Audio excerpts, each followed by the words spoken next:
Okay, final little everyday objects exercise teaser. This is your core. Please join me with your towel and maybe a mat. You have your towel. You're also cleaning the floor, something that I don't do very often, but this is a great opportunity to do what I want to do, which is my core exercise. And this small area of the floor might be cleaner than the rest of the house. Awesome. Okay, so here I am. I'm going to come into bear, and I'm going to move this towel so it's underneath my feet, and I'm going to give you options. So what is a bear pose? It's pretty much like if you were in a plank, like so, but then you bring your knees bent, you engage your core, and your knees are about 1 to 2 inches off the ground, like so. So what we're going to do here is pull, keeping a neutral spine, our knees in just about 90 degrees. So I'm not bringing it all the way in like so, but I'm just bringing them, my knees right under my hips.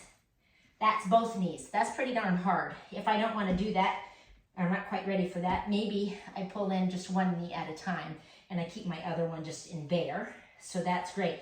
The more I push down, I'm going to show you on this side. So again, I'm in bear.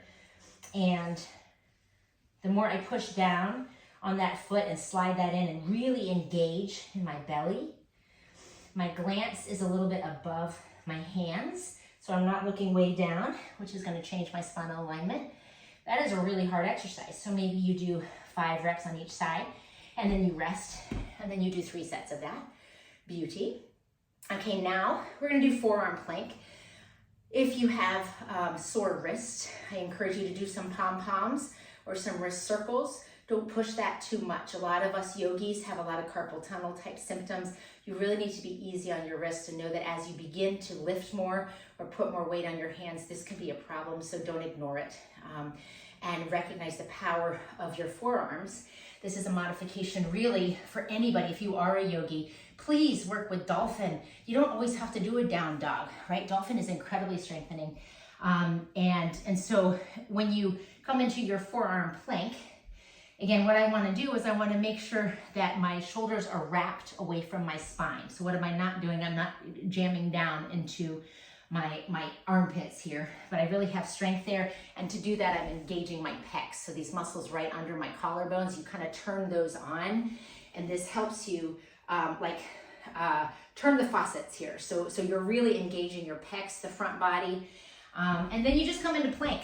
Easy as pie, forearm plank. If you're sagging like this is not the pose. If your booty's up like this is not the pose, but that is dolphin if you're getting to dolphin. But we're gonna do plank like so. And again, if you start hurting in your arms or your shoulders, then maybe you put your knees down. This is a great exercise, and you can get a lot of work engaging your whole core with your knees down. That is a beautiful modification. You want to get to where you can do maybe 3 sets of 30 seconds, but maybe at the beginning you only do 10 seconds or 15 seconds. You start wherever you are. Maybe eventually you lift up your knees, and if you get tired, you come down, you rest, and then you try it again. So that's a beautiful exercise. I've heard it said that perhaps that's one of the most important exercises you could possibly do.